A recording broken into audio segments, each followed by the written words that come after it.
अस्सलाम वालेकुम बच्चों, कैसे हैं आप सब लोग। उम्मीद करती हूँ ठीक ठाक होंगे और खैर खैरियत से होंगे। मेरा नाम है रिदा अहमद और आप मेरे साथ उर्दू पढ़ते हैं। तो बच्चों, हमने पढ़ा था अपने पिछले लेक्चर में एक बहुत ही प्यारी नज़म को, जो कि आपकी किताब का सबक नंबर 7 है।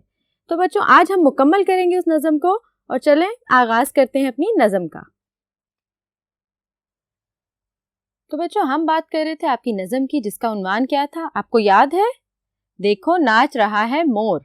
यानी हमने मोर के नाचने के बारे में बात की थी। और वो क्यों नाच रहा था? क्योंकि बरसात का मौसम था और बहुत तेज बारिश में वो खुशी से झूम रहा था। तो बच्चों, हमने मुकम्मल किया था अपना बंद नंबर 1 अल्फाज मायनी और तशरीह के अहम नकात को। आज हम पढ़ेंगे बंद नंबर 2 को और अपनी नज़म को मुकम्मल करेंगे। तो बच्चों, आज हम आगाज करेंगे नज़म के हिस्सा दोम का। तो बच्चों, हिस्सा दोम का आगाज करने से पहले हम क्या करेंगे? बिल्कुल ठीक, शाबाश, हम शायर का नाम एक दफा दोहरा लेते हैं। बच्चों, शायर का नाम हमेशा याद रखिएगा, क्योंकि ये आपके इम्तिहान में भी और आपके सबक के आखिर में भी अक्सर सवाल मौजूद होता है। तो चलें देखते हैं शायर का नाम क्या है। मोहम्मद हफीज जालंधरी। तो बच्चों, शायर के नाम को अच्छे से याद करें। चलें बढ़ते हैं बंद नंबर 2 की तरफ और पढ़ते हैं अपने बंद नंबर 2 को। तो चलें बच्चों, पढ़ते हैं बंद नंबर 2 और देखते हैं शायर बंद नंबर 2 में क्या बयान करता है। वाह चनोर क्या खूब बनाया, गुलशन में गुलजार खिलाया। यानी कि यहाँ पे मोर के दुम के बारे में बात की गई है कि वो कितनी खूबसूरत होती है, जैसे पूरा एक बाग हो। आगे बढ़ते हैं बच्चों। इसके पर हैं क्या चमकीले, फूल हो जैसे रंग रंगीले। यानी इसके पर इतने खूबसूरत हैं जैसे रंगीले फूल हों। आगे बढ़ते हैं बच्चों। आम के नीचे मस्त खड़ा है, एक एक पर में बाग लगा है। आम के नीचे का मतलब बच्चों, यहाँ पे आम के पेड़ के नीचे मस्त खड़ा है, यानी वो मूसलाधार बारिश से लुत्फ अंदोज हो रहा है और बिल्कुल ऐसे लगता है जैसे पूरा का पूरा बाग खड़ा है। आगे पढ़ते हैं बच्चों। देखना हमको देख ना पाए, नाचना छोड़कर भाग ना जाए। बच्चों, ये तो हमें पता है, जब तक हम किसी जानवर या परिंदे के पास नहीं जाते तो वो खड़ा रहता है। जैसे ही हम पास जाते हैं तो वो भाग जाता है, क्योंकि वो खौफजदा हो जाता है। तो शायर यहाँ पे क्या कहता है? देखना हमको देख ना पाए, हमें देख के डर के कहीं भाग ना जाए। आगे बढ़ते हैं बच्चों। भाई अब ना मचाओ शोर, देखो नाच रहा है मोर। यानी पहले वो खड़ा हुआ था तब भी शायर मना कर रहा था। अब जब मोर ने नाचना शुरू किया तो शायर ने क्या कहा? भाई अब शोर ना मचाओ, यानी शोर की आवाज सुनेगा तो मोर भाग जाएगा। अब तुम खामोशी से खड़े होके मोर का नाच देखो। तो बच्चों, ये तो था बंद नंबर 2, जिसको हमने पढ़ा और यहाँ पे आपकी नज़म मुकम्मल होती है। चलें पढ़ते हैं मुश्किल अल्फाज और मायनी को, ताकि जब हम तशरीह करें तो हमें मुश्किल पेश ना आए। तो पढ़ते हैं बच्चों अपना पहला लफ्ज चनोर। बच्चों, चनोर कहते हैं दुम को। यहाँ पे मोर की चनोर यानी मोर की दुम का जिक्र हुआ है, क्योंकि उसकी दुम बहुत खूबसूरत होती है। आगे बढ़ते हैं बच्चों।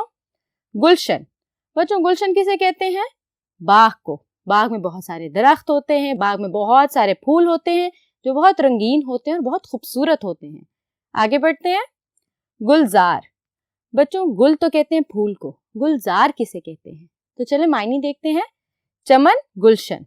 बच्चों, गुलशन, बाग, गुलिस्तान, चमन, ये सब एक ही चीज के नाम हैं।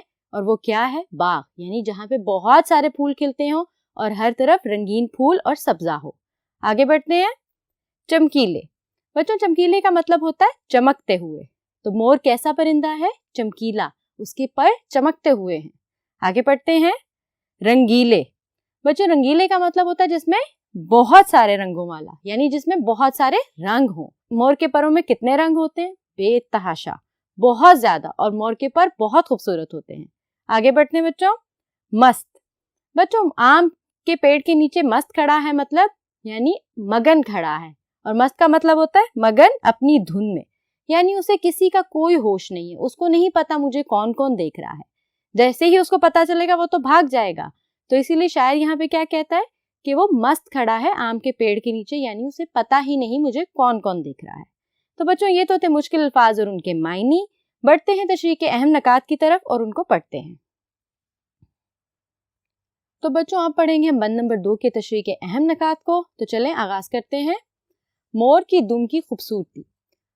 यहाँ पे शायर क्या कहता है कि मोर की दुम बहुत खूबसूरत है, उसमें हर तरह के रंग हैं, वो बहुत चमकीली है और इतने ज्यादा रंग हैं कि ऐसे लगता है कि पूरा का पूरा बाग आम के दरख्त के नीचे खड़ा है। वो इतना हसीन परिंदा है कि देखने वाले शशदर रह जाते हैं। आगे बढ़ते हैं बच्चों। परों की खूबसूरती। میں نے آپ کو پہلے بتایا اس کی دم بھی بہت خوبصورت ہے، لیکن جب مور اپنے پر پھیلاتا ہے تو وہ بہت خوبصورت لگتا ہے۔ بچوں مور ایک نہایت خوبصورت پرندہ ہے، مگر وہ اڑ نہیں سکتا، اگر اڑتا بھی ہے تو کچھ فاصلے تک، فضا میں یا ہوا میں نہیں اڑ سکتا۔ لیکن بچوں مور ایک نہایت حسین پرندہ ہے، کبھی آپ غور سے مور کو دیکھیں تو آپ کو پتا چلے گا اس کے پروں میں اللہ تعالیٰ نے کتنے خوبصورت رنگ رکھے ہیں۔ آپ کبھی چڑیا گھر جائیں، وہاں پہ بہت سارے مور ہیں۔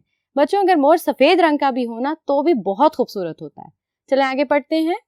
آم کے درخت کے نیچے کھڑا باغ کا منظر پیش کر رہا ہے، یعنی کھڑا وہ آم کے درخت کے نیچے، لیکن ایسے لگ رہا ہے جیسے پورا باغ ہے۔ بچوں باغ میں ایک پھول یا ایک درخت تو نہیں ہوتا، بہت ساری ہری گھاس ہوتی ہے، بہت سارے پھول ہوتے ہیں جو مختلف رنگوں کے ہوتے ہیں، جو مختلف قطاروں میں ہوتے ہیں، ہر پھول کی مختلف خوشبو ہوتی ہے، بہت سارے درخت ہوتے ہیں جو بہت حسین منظر پیش کرتے ہیں۔ تو پورا کا پورا باغ ایک مور میں سما گیا، یعنی ایک مور ایک باغ کا منظر پیش کر رہا ہے۔ آگے بڑھتے ہیں بچوں۔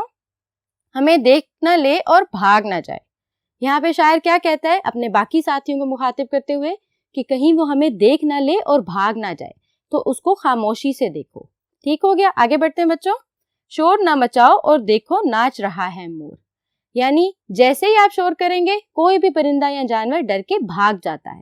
تو یہاں پہ شاعر کیا کہتا ہے؟ بھائی شور نہ کرو اور خاموشی سے مور کا ناچ دیکھو۔ بچوں پہلے بند میں ہم نے ساری رت کے بارے میں پڑھا تھا کہ ساون کی رت تھی، اس میں بہت سارے بادل آئے اور ایک دم سے بارش ہوئی اور سارے پرندے چہکنے لگے۔ وہیں پہ مور نے ناچنا شروع کیا، اور ناچنا کیوں شروع کیا؟ کیونکہ بہت تیز بارش میں مور بھی بہت خوش ہو گیا۔